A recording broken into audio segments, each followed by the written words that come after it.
The energy is revealing that you are going through something deeper than a rebirth. This is an evolution.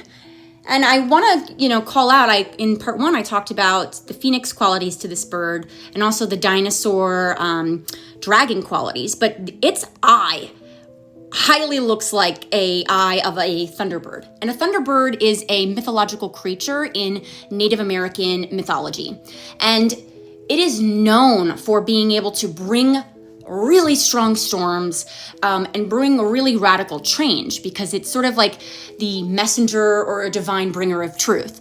And so what I'm getting from these cards is that this spiritual storm, or really this phase or chapter you've been going through, it has a divine purpose to it. It is clearing out what no longer is aligned with you to carry in and usher in an outcome that is in your alignment.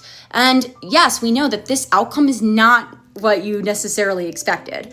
So you're being asked to take on a perspective shift. Yes, you could grieve it, but also start to embrace it as well as this outcome, this unplanned outcome comes in, because it's going to be way more powerful than the one that you initially were hoping for. And even if you take a look at this number 9 card too, like you'll see that there's the sun there. We have all of these planetary symbols and the stars, and this represents the influence of larger forces.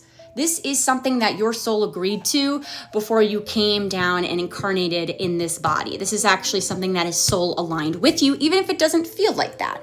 So you're being asked to, instead of resist like you might have done in past cycles, but to accept and to embrace as this outcome comes in. And I also want to call out how at the top we have this upside down rainbow.